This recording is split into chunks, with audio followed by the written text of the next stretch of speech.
முட்டைகளில் வந்து ஆய்வு செய்யும் போது வந்து பார்த்தீங்கன்னா கோழிகளுக்கும் வந்து பார்த்தீங்கன்னா அதுங்களுக்குள்ள இன்ஃபெக்ஷன் ஆகக்கூடாது, அதுங்க வந்து படப்படையாக கொத்து கொத்த சாகக்கூடாது அப்படின்றதுக்காக கோழிகளோட சாப்பாடுலையும் இந்த ஆன்டிபயோட்டிக் வந்து கலந்து கொடுக்கப்படுகிறது. அந்த முட்டைகளோட ஓடுகளில் முட்டை உள்ள இருக்கிற கருவில் கூட இந்த நைட்ரோஃபெரன்டைன் மெட்டபலைட்ஸ் வந்து இருக்கு. அப்போ அந்த ஆன்டிபயோட்டிக்கு பல சைடு எஃபெக்ட்கள் உண்டு.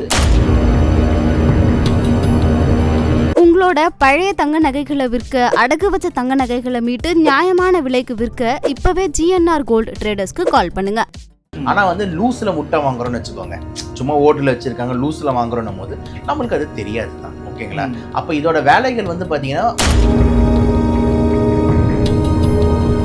மக்கள் நீங்கள் எப்படி செக் பண்ணிக்கிறது, நாங்கள் எப்படி தெரிஞ்சுக்கிறது அப்படின்னு மக்கள் வந்து பார்த்தீங்கன்னா நீங்கள் வந்து செக் பண்ணுறது. இப்படி ஒருவேளை அந்த இன்ஜெக்ஷன்லாம் போடப்பட்டு இருந்தாலும் அதை சமைச்சிட்டா அது போயிடுங்கிறது உண்மையா? இல்லை, நைட்ரோஃபெரன்டைன் இந்த கேஸ் பொறுத்த வரைக்கும் நைட்ரோஃபெரன்டைன் வந்து குக்கிங்னால. ரிஃப்ளெக்ட் நேயர்களுக்கு வணக்கம். மிக அண்மையில் முட்டை குறித்து ஒரு சர்ச்சை ஒன்று வந்திருக்குது. பொதுவாக வயதானவர்கள் மட்டுமல்ல, குழந்தைகள் வரையும் எல்லோரும் சாப்பிடக்கூடிய ஒரு தவிர்க்க முடியாத ஒரு உணவாக இருக்கிறது தான் முட்டை. இந்த முட்டை சாப்பிடுவதால் ஒரு ஒரு உயிர்கொல்லியாக இருக்கக்கூடிய ஒரு புற்றுநோய் வரக்கூடிய ஒரு நோய்கள் அதில் வரக்கூடிய அபாயம் இருக்குது அப்படின்ற மாதிரி சில சர்ச்சைகள்லாம் வந்திருக்குது. உண்மையே முட்டை சாப்பிடலாமா இல்லையா, அது குறித்து வந்திருக்கக்கூடிய சர்ச்சை என்ன அப்படிங்கிற குறித்து விளக்கம் கேட்கறதுக்காக நம்மோடு டாக்டர் சபரி இருக்காங்க. அவங்கள்ட்ட கேட்போம். சார் வணக்கம். வணக்கம் சார். சார், நான் முன்னுரையிலேயே சொன்ன மாதிரி முட்டைங்கிறது அனைத்தரப்பு மக்களாலும் சாப்பிடப்படுறது. அரசு கூட குழந்தைகளுக்கு இந்த ப்ரோட்டீன்ஸ் வேணும் அப்படிங்கிறதுக்காக அரசே இந்த முட்டையை பரிந்துரைக்கிறதெல்லாம் பார்த்துருக்கோம். இப்போ இந்த முட்டை குறித்து ஒரு யூடியூப் சேனல் போட்ட ஒரு ஆய்வு, அவங்க போட்ட ஒரு பதிவு பெரிய சர்ச்சையை ஏற்படுத்தியிருக்கு. அது முதல்ல என்ன சர்ச்சை சார்? உங்களுடைய பார்வை என்ன சார்? இல்லை, நம்ம பார்வை என்னென்னா முட்டைன்றது எப்பயுமே ரொம்ப நல்ல விஷயம். ஓகேங்களா? ஒரு good source of protein, essential fats, essential amino acids எல்லாமே வந்துட்டு முட்டை தான். ஸோ எக்கு வந்து நம்ம எல்லாருக்குமே வந்து பரிந்துரை செய்கிறது தான். வயது வித்தியாசமே பார்க்காம குழந்தைங்கலேருந்து வயசானவங்க வரைக்கும் எல்லாருமே வந்து புரோத்துவ சத்துக்காக, கொஞ்சம் தேவையான நல்ல கொழுப்பு சத்துக்காக வந்துட்டு முட்டையை சாப்பிட சொல்லுவோம். டெய்லி ஆவரேஜாக வந்துட்டு 1 இல்லை 2 முட்டைகள் மினிமம் எடுத்துக்க சொல்லுவோம். அதே மாதிரி இந்த மஞ்சக்கரு இல்லாமல் நீங்கள் சாப்பிட்டீங்கன்னா 5-6 வெள்ளைக்கரு கூட எடுத்துக்கோங்க அப்படின்னு சொல்லிட்டு சொல்லுவோம். ஏன்னா அதில் மஞ்சக்கருலேருந்து கொஞ்சம் கொலஸ்ட்ரால் இதெல்லாம் இருக்குது. ஏன்னா வெள்ளைக்கரும் ஃபுல் பியூர் ப்ரோட்டீன் அப்படின்றதுனால. ஸோ இது எல்லாமே வந்து பண்ணுறது. அதேமாதிரி பாடி பில்டிங் இண்டஸ்ட்ரி ஆளுங்களும் பார்த்தீங்கன்னா ஒரு நாளைக்கு 20-30 முட்டைங்க சாப்பிட்றவங்களாம் கூட இருக்காங்க. ஸோ எக்குன்றது ஒரு நல்ல ஒரு good source of protein and essential fatty ஆசிட்ஸ்ன்றதுல மாற்று கருத்து இல்லை. அதனால் கண்டிப்பாக எல்லாரும் சாப்பிடணுன்றது நம்ம முதல் பார்வை. ரெண்டாவது, நீங்கள் சொன்ன அந்த சர்ச்சைக்கு வரணும் அப்படின்னும் போது பார்த்தீங்கன்னா ஒரு விதமான முட்டைகளில் வந்து ஆய்வு செய்யும் போது கலப்பனை பண்ண ஒரு ஆன்டிபயோட்டிக்ஸ் வந்து அதில் வருது அப்படின்னு சொல்லிட்டு தான் வந்துட்டு இருக்குது. அந்த முட்டையில் கலப்பன முட்டைகள், இல்லைன்னா வந்து கரெக்டாக தராதரம் இல்லாத முட்டைகள், இல்லை தரவில்லாத முட்டைகள், எப்படி வேணால் நம்ம சொல்லிக்கலாம். ஸோ பேசிக்கலாக வந்து பார்த்திங்கன்னா அந்த ஆன்டிபயோட்டிக் பேர் தான் வந்து நைட்ரோஃபியூரன்டைன் அப்படின்னு சொல்கிறோம். நைட்ரோஃபியூரன்ஸ் அப்படின்னு ஒரு குரூப்பில் வருது.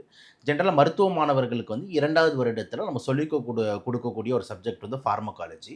அந்த ஃபார்மகாலஜியில் ஆன்டிபயோட்டிக்ஸ், அதாவது கிருமிகளை கொல்லக்கூடிய மருந்துகள் அப்படின்றதுல ஒரு குரூப் வந்து பார்த்திங்கன்னா இந்த நைட்ரோஃபியூரன்ஸ் குரூப்பும் வரும். அதில் பல்வேறு விதமான மாத்திரைகள் படிப்போம். ஓகேங்களா? ஃப்ளூட்ரோன்ஸு, நைட்ரோஃபியூரன்டைனு, நைட்ரோஃபியூரான்ஸ், இந்த மாதிரி நிறைய மாத்திரைகள் வந்து அதில் வரும். ஜென்ரலாக மனுஷங்களுக்கு வந்து இந்த யூரினரி இன்ஃபெக்ஷன் ஆகுதுல்ல, சிறுநீர் இன்ஃபெக்ஷன், அதுக்கு வந்து மெயினாக இந்த மாத்திரை வந்து கொடுப்போம். எஸ்பெஷலி நிறைய லேடிஸுங்களுக்கு அடிக்கடி வந்து இந்த யூரின் இன்ஃபெக்ஷன் ஆகும், வெள்ளப்படுறது, இதுக்கெல்லாம் வந்து இந்த நைட்ரோஃபியூரன்டைன் வந்து ஒரு நல்ல மருந்தாக வந்து கொடுக்கப்படுகிறது. இது வந்து பார்த்திங்கன்னா இது ஹியூமன்ஸ்க்கு. ஆனால் சேம் இதே ஆன்டிபயோட்டிக் வந்து பார்த்திங்கன்னா கோழிகளுக்கும் வந்து பார்த்திங்கன்னா அதுங்களுக்குள்ளே இன்ஃபெக்ஷன் ஆகக்கூடாது, அதுங்க வந்து படப்படையாக கொத்து கொத்த சாகக்கூடாது அப்படின்றதுக்காக கோழிகளோட சாப்பாடுலையும் இந்த ஆன்டிபயோட்டிக் வந்து கலந்து கொடுக்கப்படுகிறது. ஓகேங்களா? ஒரு சில அன்ரெகுலேட்டட் கரெக்டாக பண்ணாத பண்ணைகளை கலந்து கொடுக்கப்படுகிறது. கோழிகள் அதை சாப்பிடும் போது அந்த என்ன ஆகுதுன்னா சாப்பாடோடு சேர்ந்து இந்த ஆன்டிபயோட்டிக்கும் உள்ளே சாப்பிடுகிறது. சாப்பிடும் போது இந்த நைட்ரோஃபியூரன்டைன் ஆன்டிபயோட்டிக் வந்து மெட்டபலைஸ் ஆகி அந்த கோழி கன்சீவ் ஆகும் போதோ இல்லைனா அதோட சதைகளில் வந்து பார்த்திங்கன்னா இந்த நைட்ரோஃபியூரன்டைனோட ஆன்டிபயோட்டிக் போய் அங்கங்கே பதிவாகிறது. ஸோ அதோட முட்டைகளும் பார்த்திங்கன்னா அந்த நைட்ரோஃபியூரன்டைன் மாலிக்யூல்ஸ் வந்து இருக்குது. ஸோ முட்டைகள் வந்து வெளியே நம்மளுக்கு போட்டு நம்மளுக்கு வரும்போது அந்த முட்டைகளோட ஓடுகளில் முட்டை உள்ளே இருக்கிற கருவில் கூட இந்த நைட்ரோஃபியூரன்டைன் மெட்டபலைட்ஸ் வந்து இருக்குது. ஸோ அதை நம்ம சாப்பிடும் போது நம்ம உடம்புல நைட்ரோஃபியூரன்டைன் தேவையில்லாமல் எடுப்போம். ஸோ ஆன்டிபயோட்டிக்கு ஒரு 5 நாள் தான் 6 நாள் தான் கோர்ஸ் அப்படின்ற மாதிரி இருக்கிற ஒரு இடத்துல நைட்ரோஃபியூரன்டைன் முட்டைகளை டெய்லி சாப்பிடும் போது நீங்கள் இந்த ஆன்டிபயோட்டிக்கை தேவையில்லாமல் சாப்பிட்டுக்கிட்டு இருப்பீங்க. அப்போ அந்த ஆன்டிபயோட்டிக்கு பல சைடு எஃபெக்ட்டுகள் உண்டு. லைக் நீங்கள் முன்னோரிலே சொன்ன மாதிரி அப்போ தான் அந்த சிக்கல்கள் வந்து ஏற்படுகிறது. ஸோ இந்த சர்ச்சையோட காரணம் என்ன அப்படின்னா ஒரு சில முட்டைகள் வந்து நைட்ரோஃபியூரன்டைன் கலப்பனம் உள்ளதாக இருக்கிறது தான் இங்கே சர்ச்சை. இப்போது நாமக்கல்ல நம்ம சாப்பிடக்கூடிய நாமக்கல் முட்டையோ இல்லை கடைகளில் நம்ம வாங்குற முட்டைகளோ இந்த மாதிரியான அபாயங்கள் உண்டா? எப்பவுமே வந்து பார்த்தீங்கன்னா ஜென்ரலாக அதுதான் வந்து ரூல்ஸ் எப்படி சொல்கிறாங்கன்னா எஃப்எஸ்எஸ்ஐன்னு சொல்லிட்டு உங்களுக்கு தெரியும் சர்டிஃபிகேஷன் இருக்கும் அந்த ஃபுட்டு சேஃப்டிக்கு. ஸோ அந்த ஃபுட் சேஃப்டி வந்து எஃப்எஸ்எஸ்ஐ சர்டிஃபை பண்ண முட்டைகள் வாங்குறதுன்றது எப்பவுமே சேஃப். ஏன்னா அவங்க வந்து ரெகுலேட்டரி பாடி. அதே மாதிரி எப்படி நம்ம ஒரு விஷயத்த சொல்கிறோம், ஒரு தங்கம் வாங்குறதுக்கு முன்னாடி ஹால்மார்க்கான்னு பாருங்கள் அப்படின்றோம். அதே மாதிரி ஒரு விஷயம்லாம் பார்க்கும்போது அக்மார்க் முத்திரை இருக்கான்னு பாருங்கன்றோம், ஐஎஸ்ஐ முத்திரை இருக்கான்னு பாருங்கன்றோம். ஏன்னா இதெல்லாம் வந்து கவர்னிங் பாடி. கவர்னிங் பாடி கீழே நம்மளுக்கு ஒரு விஷயம் நடக்கும்போது கரெக்டாக நடக்கும். இப்போ எக்ஸாம்பிள் ஒரு கிரிக்கெட் மேட்ச்சே ஆடுறோன்னு வச்சுக்கோங்களேன், அது ஐசிசி நடத்துது அப்படின்னா அவங்க கரெக்டாக அம்பையரை போடுவாங்க, தரமான அம்பையருங்க இறக்குவாங்க, கரெக்டான ஸ்டேடியம் இருக்கும், தவறுதல் சூதாட்டம் நடக்கிறதுக்கு வாய்ப்பு இருக்காது. இந்த மாதிரி இதே லோக்கல் நம்மளே ஒரு கிரிக்கெட் மேட்ச் நடத்துகிறோன்னு வச்சுக்கோங்களேன், யார் வேணால் உள்ளே இறக்கி விடலாம், என்ன வேணால் நடக்கும், அந்த மாதிரி. ஸோ அந்த மாதிரி இந்த எஃப்எஸ்எஸ்ஐ சர்டிஃபிகேட் முட்டைகளில் வந்து நம்ம வந்து வாங்கும் போது ஒரு அத்தாரிட்டி, ஒரு சீல் அத்தாரிட்டி கரெக்டான இடத்துல இருந்து தான் இது வருது, இதில் எந்த விதமான கலப்பணமும் இருக்காது அப்படின்ற மாதிரி. நான் வாங்குற முட்டை இந்த எஃப்எஸ்எஸ்ஐ அந்த சர்டிஃபிகேட் போட்டு தான் நான் எப்படி சார் கண்டுபிடிக்கிறது? சார் அது கஷ்டம் தான் சார். ஓகேங்களா, அது சர்டிஃபிகேட் எப்படி பண்ண ஜென்ரலாக வந்து நீங்கள் நல்ல ஒரு மளிகை கடையில் வந்து வாங்குறீங்க அப்படின்னா முட்டைகள்லாம் உங்களுக்கு தெரியும் வந்து ஒரு கம்பெனி பேரோடவே போட்டு வருகிறது. அந்த பேரோட போட்டு வருகிற போது அதோட சீல் நம்மளுக்கு தெரியும். சில கம்பெனிகள் நம்ம வாங்கும் போது நம்ம வந்து எஃப்எஸ்எஸ்ஐ நம்ம இந்த கம்பெனி பேர் அடித்தோம்னா அது என்னென்ன இதிலலாம் ரெஜிஸ்டர் ஆயிருக்குன்னு தெரிகிறது. ஆனால் வந்து லூஸில் முட்டை வாங்குறோன்னு வச்சுக்கோங்க, சும்மா ஓட்டில் வச்சுருக்காங்க, லூஸில் வாங்குறோம் போது நம்மளுக்கு அது தெரியாது தான். ஓகேங்களா, அப்போ இதோட வேலைகள் வந்து பார்த்தீங்கன்னா இது வந்து நம்ம கன்சியூமர்ஸ்ன்னு சொல்லக்கூடிய மக்களோட வேலை கிடையாது. இது டோட்டலி ஃபுட் சேஃப்டி ஆஃபீஸர்ஸோட வேலை. மக்கள் வேலை என்ன? விற்கிற பொருட்களை சாப்பிட்றது தான் மக்களோட வேலை. விற்கிற பொருள் தரமாக இருக்கிறதுன்னு பார்க்கறது வந்து ஃபுட் சேஃப்டி ஆஃபீஸர்ஸோட வேலை, கவர்மெண்ட்டோட வேலை. கவர்மெண்ட்டு தான் அதெல்லாம் செக் பண்ணணும். மக்கள் போயிட்டு ஒரு 2 முட்டை தாங்கினான்னா அவனா எஃப்எஸ்எஸ்ஐ எல்லாம் இருக்கான்னு பார்த்தா வாங்க முடியும். ஓகேங்களா, முடியாது. பட் ஆனால் வந்து ஒரு நல்ல ஒரு நிறைய முட்டைகள் நீங்கள் கன்சியூம் பண்ணுற ஒரு ஆளாக இருக்கீங்க, நிறைய தேவைப்படுகிறது அப்படின்னும் போது கண்டிப்பாக வந்து நல்ல தரமான ஒரு பெரிய கடையில் போயிட்டு அந்த ட்ரேவாக வாங்கும் போது உங்களுக்கு அந்த கம்பெனி பேரோடவே வருது, இந்த முட்டையோட கம்பெனி இது மாதிரி இருக்குதுன்னு சொல்லிட்டு. பட் ஆனால் நம்ம டெய்லி 1-2 முட்டை வாங்குறோமோ அதெல்லாம் நம்ம செக் பண்ண முடியாது. ஸோ மக்கள் நீங்கள் எப்படி செக் பண்ணிக்கிறது, நாங்கள் எப்படி தெரிஞ்சுக்கிறது அப்படின்னு மக்கள் வந்து பார்த்தீங்கன்னா நீங்கள் வந்து செக் பண்ணுறது கஷ்டம், தெரிஞ்சுக்கிறது கஷ்டம். ஏன்னா நம்ம லூஸில் வாங்குற ஆளுங்க, லூஸில் 1-2 முட்டை நம்ம எப்படி செக் பண்ண முடியும்? ஸோ அதனால் அந்த முழு பலின்றதோட முழு பொறுப்பும் ஓகேங்களா அரசோடையது, முழு பொறுப்பும் இந்த ஃபுட் சேஃப்டி ஆஃபீஸர்ஸோடையது. அவங்க தான் அதெல்லாம் செக் பண்ணி கரெக்டான பொருள் மக்களுக்கு வந்து சேருதான்னு பார்க்கணும். அதுதான் அவங்களோட வேலை. நம்ம வந்து போய்லாம் ஒருத்தரை எப்படி பார்த்துக்கிட்டு இருக்க முடியும்?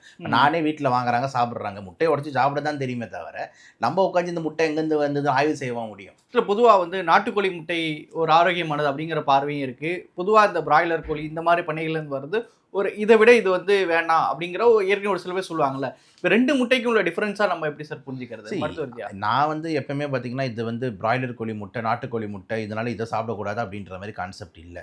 எல்லாத்தையும் டெஸ்ட் பண்ணி பார்த்துருக்காங்க.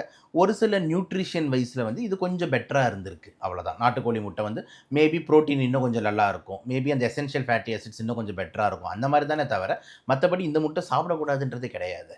அப்படி நாட்டுக்கோழி முட்டை மட்டும் தான் சாப்பிடணுன்னா அப்போ மீதி பேரில் என்ன பண்ணுறது? ஓகேங்களா, ஸோ நாட்டுக்கோழிங்க எவ்வளோ நம்மக்கிட்ட இருக்குது அவ்வளோ முட்டைகளை ப்ரொடியூஸ் பண்ணுறதுக்கு. ஸோ முட்டைகள் பொறுத்த வரைக்கும் எல்லாமே முட்டைகள் தான். ஓகேங்களா, வெள்ளை முட்டையும் சாப்பிடலாம், நாட்டுக்கோழி முட்டையும் சாப்பிடலாம், அதில் எந்த மாறுபாடும் கிடையாது. அப்படி இதை சாப்பிடவே கூடாதுன்னா அது எப்படி மார்க்கெட்டில் வந்து அவைலபிளாக இருக்குது? மார்க்கெட்டில் இருக்குன்னா நம்ம அதை சாப்பிடலாம் தானே அர்த்தம். ஸோ அதனால் வந்து அதில் அதேமாதிரி பிராய்லர் கோழி தான் எல்லாரும் சாப்பிட்றோம். முக்கால்வாசி நீங்கள் எந்த கடையில் போயிட்டு நீங்கள் சிக்கன் பிரியாணினா சொல்லுங்கள், இல்லை சிக்கன் 65னா சொல்லுங்கள், சில்லி சிக்கன்னா சொல்லுங்கள், உங்களுக்குனா நாட்டுக்கோயை தான் தனியாக சொல்லுவான். நாட்டுக்கோழி பிரியாணி வேணுமான்னு கேட்பான். சிக்கன் பிரியாணினா பிராய்லர் கோழி தான் வரும். ஸோ அந்த சிக்கன்லேயும் பார்த்தீங்கன்னா ப்ரோட்டீன் இதெல்லாமே நல்லா தான் இருக்குது. ஸோ அதனால் அதில் வந்து நம்ம ரொம்ப போட்டு கன்ஃபியூஸ் ஆகிக்க வேண்டாம். அதான் பொதுவாக இந்த நீங்கள் நீங்களே சொல்லிட்டீங்க, இந்த பிராய்லர் சிக்கன் அப்படிங்கிறதுலாம் அதுலேயும் இன்ஜெக்ஷன் பண்ணுவாங்க, அதுலேயும் வந்து உடம்புக்கு ஆபத்தானது ஒன்றாக இருக்குது அப்படின்ற மாதிரிலாம் சொல்கிறாங்க சார். அது எந்த அளவுக்கு உண்மையான சார்? நான் என்ன சொல்கிறேன்னா, இப்போ நாட்டுக்கோயிலை மட்டும் இன்ஜெக்ஷன் போட்டு வளர்க்க மாட்டாங்களா? ஏன் பிராய்லர் கோயிலில் மட்டும்தான் இன்ஜெக்ஷன் போட்டு வளர்க்கணுமா? இன்ஜெக்ஷன் போட்டு வளர்க்குறதுன்னு முடிவாயிடுச்சுன்னா நாட்டுக்கோழியாக இருந்தேன்னா பிராய்லர் கோழியாக இருந்தேன், ஆடோ மாடோ எதுவாக இருந்தாலும் இன்ஜெக்ஷன் போட்டு வளர்க்கலாமே. ஸோ ஏன் அது இப்படி கருத்து வருது அப்படின்னா, பிராய்லர் கோழிகள் பொறுத்த வரைக்கும் நிறைய பண்ணைகளில் அதை தான் ஈஸியாக வளர்க்குறாங்க. வளர்க்கும் போது வந்துட்டு அது வெயிட்டு கொஞ்சம் வரணுன்றதுனால சில பேர் லாப நோக்கத்துக்காக அந்த கோழிகளுக்கு வந்து கொடுக்கறதுக்கு வாய்ப்பு இருக்குது, அவ்வளோதான்.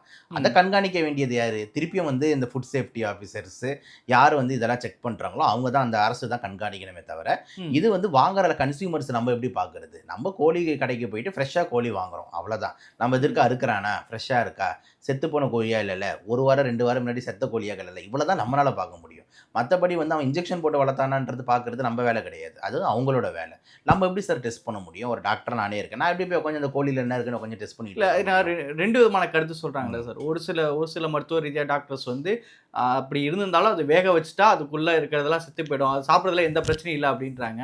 ஒரு சில பேர் வந்து இல்லை இது கூடவே கூடாது அப்படின்ற மாதிரி சொல்கிறாங்கல்ல. இப்போ இது அப்படி ஒரு வேளை அந்த இன்ஜெக்ஷன்லாம் போடப்பட்டு இருந்தாலும் அதை சமைச்சிட்டா அது போயிடுங்கிறது உண்மையா? இல்லை, நைட்ரோஃபிரண்டைன் இந்த கேஸ் பொறுத்த வரைக்கும் நைட்ரோஃபிரண்டைன் வந்து குக்கிங்னால காலி ஆகாது. குக் பண்ணாலுமே நைட்ரோஃபிரண்டைன் ரெசிடியூஸ் அப்படியே இருக்கும். ஸோ நீங்கள் நைட்ரோஃபிரண்டைன் நான் சொல்கிறது இந்த ஆன்டிபயோட்டிக்கு மட்டும்தான் பொருந்தா சொல்கிறேன், ஓகேங்களா? மற்றபடி வந்து நீங்கள் அந்த ஹார்மோனு இதை பற்றிலாம் நான் பேசலை. நைட்ரோஃபிரண்டைன் இந்த ஆன்டிபயோட்டிக் பொறுத்த வரைக்கும் குக்கிங் டஸ் நாட் கில், ஓகேங்களா? ஸோ அப்போ நீங்கள் குக் பண்ண கோழியை சாப்பிட்டா கூட, குக் பண்ண முட்டையை சாப்பிட்டா கூட, பாயில்டுக்காக நீங்கள் வந்து பாயில் பண்ணி சாப்பிட்டா கூட அந்த நைட்ரோஃபிரண்டைன் ஆன்டிபயோட்டிக் உள்ளே போகிறதுக்கு வாய்ப்பு இருக்குது, அதுக்கான சைட் எஃபெக்ட்ஸ் வர வாய்ப்பு இருக்குது. அதனால தான் இந்த இடத்துல ஜீரோ டாலரன்ஸ்ன்ற வார்த்தையை யூஸ் பண்ணுறாங்க, ஓகேங்களா? FSSAI ஜீரோ டாலரன்ஸ்னால் என்ன? ஒரு சின்ன பர்சன்டேஜ் கூட எங்களால் ஒத்துக்க முடியாது. முட்டையில் ஒரு 0.1 அளவு கூட வந்துட்டு உங்களுக்கு நைட்ரோஃபிரண்டைன் வந்ததுன்னா இது வந்து டோட்டலி வந்து பேன், அந்த இடத்த எங்கேருந்து வந்தோ அதை ஃபுல்லாக பேன் பண்ணணுன்ற லெவலுக்கு போகிறாங்க. WHO அதே தான் சொல்லுது, US FDAவும் அதே தான் சொல்லுது, UK நிறுவனங்களும் அதே தான் சொல்லுது. ஸோ வேர்ல்டு வைடு வந்து நிறைய இடத்துல இந்த பவுல்ட்ரி ஃபார்மிங்கில் வந்து இந்த நைட்ரோஃபியூரன்ஸை ஆட் பண்ணி இந்த மாதிரி முன்னாடி பண்ணிக்கிட்டு இருந்திருக்காங்க. ஆனால் அதோட சைடு எஃபெக்ட்ஸ் இதெல்லாம் வருதுன்னு பார்த்துட்டு இந்த மாதிரிலாம் வந்து நடக்குது அப்படின்னு மாதிரி நிறைய பேர் வந்து ப்ராப்ளம்ஸ், ஹெல்த் ப்ராப்ளம்ஸ் வருது, அதுக்கு காரணம் இந்த நைட்ரோஃபியூரன் கண்டுபிடிச்சதுக்கப்புறம் இதுக்கு ஒரு ஜீரோ டாலரன்ஸ் அப்படின்ற லெவல் கொண்டு வந்துட்டாங்க. ஸோ ஒரு சற்று அளவு கூட, ஒரு சிட்டிக அளவு கூட வந்து அந்த முட்டையிலையோ அந்த கோழி இறைச்சியோட ஃப்ளஷ்லையோ வந்துட்டு அந்த நைட்ரோஃபியூரன் மாலிக்யூல் இருக்கக்கூடாதுன்றது தான் டேக் ஹோம் மெசேஜ். சார் அது இப்போ ஹார்மோன் சார்ந்த இன்ஜெக்ஷன்லாம் பண்ணுறாங்க அப்படின்னா, இப்போ இது ஆன்டிபயோட்டிக் தனி, இது ஹார்மோன் சார்ந்த இன்ஜெக்ஷன் போறாங்கன்னா அந்த மாதிரி இதில் வந்து குக்கிங் வேக வைக்கிறது மூலயமா அதெல்லாம் போயிடுமா? சரி, அது வந்து பார்த்தீங்கன்னா டிபேட்டபிள் தான், ஓகேங்களா? ஏன்னா ஹார்மோன்ஸ் பொறுத்த வரைக்கும் வந்துட்டு அது வந்து போனோம் அப்படின்ற மாதிரி தனி மெட்டபலைட் கிடையாது. ஹார்மோன்ஸ் பொறுத்த வரைக்கும் அந்த கோழியோட உடம்புலேயே ஏறி அது சைஸ் முறுக்கேறி இருக்கும், புரிஞ்சிருச்சுங்களா நான் சொல்கிறது? ஸோ அப்படி முறுக்கேறும் போது வந்துட்டு உங்களுக்கு வந்து அதில் வந்து இறந்து போகுமா, அந்த ஹார்மோன்ஸ்லாம் போயிடுமா அப்படின்றது, அப்படி போகுதுன்னா புரோத்துவ சத்துக்கள் எல்லாமே தான் சேர்ந்து போகும். ஸோ ஓரளவுக்கு வந்து அதெல்லாம் இருக்கும்ன்றது தான் வந்துட்டு யதார்த்தமான உண்மை. ஸோ குக்கிங் பண்ணிட்டீங்கன்னா எல்லாமே போயிடும் அப்படின்ற மாதிரி நம்ம சொல்ல முடியாது, ஓகேங்களா? மேபி ஒரு சர்டன் பர்சன்டேஜ், ஒரு குறிப்பிட்ட சதவீதம் மேபி போகலாமே தவிர, ஆனால் அது எல்லாமே, ஏன்னா அது எல்லாமே வந்து ஃப்ளஷோட கலந்துருது, கோழி உடம்போட கலந்துருது, கோழி சைஸோட கலந்துருது. ஹார்மோனை தனியாக பார்க்க முடியாது. ஆனால் ட்ரக்ஸை வந்துட்டு நம்ம தனியாக பார்க்கலாம், மாத்திரைங்களை வந்து நம்ம தனியாக இது பண்ணலாம். ஆனால் இதெல்லாம் வந்து ஹார்மோன்ஸ்ன்றது உடம்பு வளர்ச்சிக்கு தேவைப்படுறது வந்து அது அப்படியே சேர்ந்துருது. இப்போ நம்மளுக்கே க்ரோத் ஹார்மோன் இருக்கும், அதுதான் நம்மளோட தசைகளை இவ்வளோ பெருசாக வளர்த்துருக்கு, ஓகேங்களா? அந்த க்ரோத் ஹார்மோனை தனியாக செக்ரிகேட் பண்ணணும் அப்படின்ற மாதிரி வந்து நம்ம வேக வச்சா அது தனியாக வந்துருமான்ற மாதிரி பண்ண முடியாது. அதான் சார், இப்போ முட்டை குறித்து இப்படி ஒரு சர்ச்சை வந்திருக்கு. நிறைய பேர் பின்னோட்டங்களாக பார்க்கும்போது இதுக்காக முட்டையெல்லாம் வாங்குறதே பயமாக இருக்குது அப்படின்ற மாதிரி இருக்கலாம், மக்கள் பதிவிடுறதெல்லாம் பார்க்க முடியுது. இப்போ மக்களுக்கு நீங்கள் என்ன சொல்ல வரீங்க சார்? சரி, மக்களுக்கு நம்ம என்ன சொல்கிறோம் அப்படின்னா வந்துட்டு இந்த மாதிரி வந்து ஒரு இண்டஸ்ட்ரியில் நீங்கள் இருக்கீங்க, அதாவது நீங்கள் ஒரு மனுஷனாக இருக்கீங்க, மக்களாக இருக்கீங்க, நீங்கள் வந்து பொருட்கள் வாங்கி சாப்பிடணும் அப்படின்ற மாதிரி ஆயிடுச்சு அப்படின்னாலே அதில் கலப்பணம் அப்படின்ற ஒன்று வந்துட்டு அவாய்டே பண்ண முடியாதுன்றது யதார்த்தமான உண்மையாயிடுச்சு. மிளகாத்தூள்னு வாங்குகிறோம், ரெப்யூட்டட் கம்பெனி, அந்த மிளகாத்தூள் என்ன மிளகாத்தூள் நம்மளுக்கு தெரியுமா? அதில் வந்து மிளகாத்தூளில் என்ன கலந்துருக்கான்னு தெரியுமா? அவனே பின்னாடி போட்டிருப்பான் ப்ரிசர்வேட்டிவ்ஸ் ஆடட், ஆர்டிஃபிஷியல் கலரிங் ஆடட்னுவான். அந்த ஆர்டிஃபிஷியல் கலர்ஸ் எல்லாம் வந்து பர்மிட்டட் கலர்ஸ் தான் சொல்கிறாங்க. ஸோ கலப்பணன்றது வந்து நடக்குது. பட் ஆனால் அந்த கலப்பணம் வந்து பெரு அளவில் நடக்கக்கூடாது, உயிருக்கு ஆபத்தான அளவில் நடக்கக்கூடாதுன்றதுக்கு தான் இந்த ஃபுட் கவர்னிங் ஆர்கனைசேஷன்ஸ்லாம் இருக்குது, ஓகே? இப்போ எதுவுமே நடக்கக்கூடாது, எனக்கு ரொம்ப பியூர் ஃபுட்டாக வேணும்னா நம்மளே விவசாயம் பண்ணி நம்மளே சாப்பிட்டுக்கிட்டா தான் உண்டு. நம்மளே ஆடை வளர்த்துட்டு, நம்மளே கோழியை வளர்த்துட்டு, நம்மளே ரைஸை வளர்த்துட்டோம்னு வச்சுக்கோங்களேன், நம்மளே விவசாயம் அந்த காலத்தில் அப்படி தானே பண்ணிகிட்டு இருந்தாங்க, எந்த நோயும் கிடையாது. பட் ஆனால் ஒன்ஸ் எப்போ வந்து பேக்கிங் இண்டஸ்ட்ரி, அதுக்கப்புறம் ப்ராசஸிங் இண்டஸ்ட்ரி, இந்த stored food, frozen foods, instant cooked foods, இதெல்லாம் வர வர வர வர கலப்பணங்களிலே தடுக்க முடியாது, கிருமிகள் உள்ளே போடுறத தடுக்க முடியாது, இந்த மாதிரி மருந்து மாத்திரைகள் வந்து போட்டு அதை ப்ரிசர்வ் பண்ணி வைக்கிறத தடுக்க முடியாது. இதெல்லாம் வந்து பார்த்தீங்கன்னா ஒரு அப்படியே சேர்ந்துருது, ஹேண்ட் இன் ஹேண்ட் ஆகிடுது. ஸோ மக்கள்கிட்ட நம்ம சொல்கிறது என்னென்னா, முடிஞ்ச அளவுக்கு வந்து பார்த்தீங்கன்னா வந்துட்டு வெளியே போய் ரொம்ப சாப்பிட்றத அவாய்ட் பண்ணுங்கள். இது வந்து ஒரு டேக் ஹோம் மெசேஜ். வெளியே போய் நீங்கள் ரொம்ப நிறைய தெரியாத ஹோட்டல், தெரியாத கையேந்தி பவன், ஆனால் அவங்க எல்லாருமே லாபத்துக்கு தானே நடத்துகிறாங்க. எல்லாருமே லாபம் இருக்கும்ல சார், அதுக்கு தானே நடத்துகிறாங்க, including what ever field it is. அப்போ வந்து தேவையில்லாமல் வெளியே போய் சாப்பிட்றது வந்து தவறுங்க. முடிஞ்ச அளவுக்கு வந்து வீட்டில் ஃப்ரெஷ்ஷாக வாங்கிட்டு வந்து நீங்களே சமைச்சு சாப்பிட்ற மாதிரி பாருங்கள். மற்றபடி வாங்குற காய்கறி ஃப்ரெஷ்ஷாக, வாங்குற முட்டை ஃப்ரெஷ்ஷானு உங்கள் கண்ணுக்கு பார்த்து தான் தெரியும். அந்த காய்கறி நல்லா இருக்குது, இந்த கறி நம்ம பின்னாடி தான் வெட்டியிருக்காங்க, முட்டைகள் வாங்கிட்டு வரோம், இதெல்லாம் நம்ம பார்த்து தான் வாங்குகிறோம். ப்ளஸ் வீட்டுக்குள்ளே நீங்கள் சாப்பிட்டீங்கனாலே போதுமே தவிர இந்த சர்ச்சைக்காகலாம் நீங்கள் ரொம்ப இம்பார்ட்டன்ஸ் கொடுக்க வேண்டாம். இப்போ இப்படி ஆயிடுச்சு, இப்போ என்ன நாளைக்கு எல்லாருமே முட்டை சாப்பிட்றதே நிறுத்திடுவாங்களா அப்படின்னு கேட்டிங்கன்னா வந்து பெரிய கேள்விக்குறி தான். இதுக்கு முன்னாடி தான் வந்து மயோனீஸ் சொன்னாங்க, மயோனீஸில் பிரச்சனையாச்சுன்னு சொல்லிட்டு. இப்போ மயோனீஸ் பேன் ஆகிடுச்சான்னு கேட்டிங்கன்னா கிடையாது. இப்போ எக்லெஸ் மயோனீஸ்னு ஓட்டிகிட்டு இருக்காங்க. திருப்பியும் வந்து கொஞ்சம் கொஞ்சமாக எக் மயோனீஸை ஒரு சில இடத்துல வர ஆரம்பிச்சிருச்சு. இந்த மாதிரி விஷயங்கள் வந்து அப்பப்போ போவும் ஒருமே தானே தவிர மற்றபடி வந்து முற்றிலுமா அதெல்லாம் நீக்கப்படாது அப்படின்றது தான் யதார்த்தமான உண்மை. இல்ல அது இப்போ இது கூட ஒரு யூடியூப் சேனல் கொண்டு போய் ஒரு லேப்ல கொடுத்து டெஸ்ட் பண்ணி தான் வந்திருக்குது. ஆமாம் ஒரு யூடியூப் சேனல் இதை செய்வதோ அதை வெளியில் பப்ளிஷ் பண்ணுவதோ ஒரு ஆரோக்கியமான ஒன்றா? சார், யூடியூப் வந்து பார்த்திங்கன்னா கண்டிப்பாக வந்து ஒரு அவேர்னஸ்க்காக வந்து பப்ளிஷ் பண்ணலாம் அப்படின்றது ஓகே, ஒரு வியூஸ் இந்த ஆங்கிளில். பட் ஆனால் இன்னொரு இம்பார்ட்டண்ட்டாக வந்து அவங்க பண்ண வேண்டியது வந்து பார்த்திங்கன்னா அந்த கன்சர்ன்ட் ஆஃபீஸர்ஸ் கிட்ட போய் கொடுக்கறது, நீதித்துறையை அணுகிறது, இது உங்கள் மேலே கேஸ் போடுறது, எந்த பண்ணையிலேருந்து இப்படி பண்ணுறாங்கன்னு பாருங்கள். ஸோ அப்படி பண்ணும்போது வந்து மேபி அவங்க பண்ணுறவங்க வந்து அந்தளவுக்கு பவர்ஃபுல் இல்லை அப்படின்னா இந்த மாதிரி ஒரு விஷயத்தை எடுக்கும்போது ஒரு பெரிய சர்ச்சை ஆகும்போது கண்டிப்பாக வந்து பார்த்திங்கன்னா எல்லாருமே அதை உற்று நோக்கிட்டு பார்ப்பாங்க. அதில் டவுட்டு கிடையாது. எல்லாருமே அதை வந்து பார்ப்பாங்க, என்னடா இது இந்த மாதிரி ஒன்று நடந்திருக்கேன்னு சொல்லிட்டு. அப்படி நடந்திருக்குன்னு பார்க்கும்போது உடனே அந்த நெசசரி ஆக்ஷன்ஸ் எடுத்து ப்ளஸ் மக்களோட மனசையும் பயமுத்தாத மாதிரி பார்த்துக்கிறது அரசோட வேலை. ஏன்னா எல்லாருமே ஒரு யூடியூப்ல ஒரு வீடியோ போட்டுறது ரொம்ப ஈஸி. ஒரு 5 நிமிஷம் ஒரு ஷூட்டிங் எடுத்தோமா அப்லோட் பண்ணால் அப்லோட் ஆகிடுது. ஆனால் அதோட கண்டென்ட் வெரிஃபிகேஷன் இப்போ வந்து எப்படி ஆகிடுது, பொது பார்வை எல்லா முட்டையும் பிரச்சனையாம, முட்டைனாலே இப்படியாம அப்படின்னு ஒரு வார்த்தை வந்துடுச்சுன்னா தவறு. இப்படி தான் அந்த தடுப்பூசிக்கு கிளப்பி விட்டாங்க. அந்த கொரோனா தடுப்பூசி போட்டால் வந்து விவேக் இறந்துட்டார், நடிகர் விவேக் சார் இறந்துட்டாருன்ட்டு. அது ஒரு பெரிய பிரச்சனையாகி பாதி பேஷண்ட் நான் தடுப்பூசி போட்டுக்க மாட்டேன், தடுப்பூசிக்கு போட்டால் ஹார்ட் அட்டாக் வரும், இந்த மாதிரி. ஸோ நம்மளோட பார்வை எப்பவுமே என்ன அப்படின்னு பார்த்தீங்கன்னா வந்து தீர விசாரிக்கிறது தான் ரொம்ப இம்பார்ட்டன்ட்டு. ஏதோ ஆங்காங்கே 1-2 இடத்துல எல்லாருமே ஒரு சில விஷயங்கள் தவறு நடக்க தான் செய்யும் சார். ஒரு ஊருன்னு இருக்குன்னா ஏதாவது 1-2 கொலை நடக்குது, 1-2 திருட்டு நடக்குது, 1-2 ஆக்சிடென்ட் நடக்குது, 1-2 கற்பழிப்பு நடக்குது. அந்த மாதிரி 1-2 இடத்துல இந்த மாதிரி கலப்பனங்கள் பண்ணுறாங்களா இருக்கும். இந்த மாதிரி ஆன்டிபயோட்டிக் கொடுத்து இன்னும் செய்கிற விஷயங்கள் நடக்கிறதா இருக்கும். ஆனால் அதெல்லாம் தடுக்கிறது வந்து அரசாங்கத்தோட வேலை. சரிங்க சார். நிகழ்ச்சியில் பங்கிட்டு உங்களுடைய கருத்துக்கள் நடத்தி மிக நன்றி சார். வாய்ப்புக்கு நன்றி சார். தேங்க்யூ.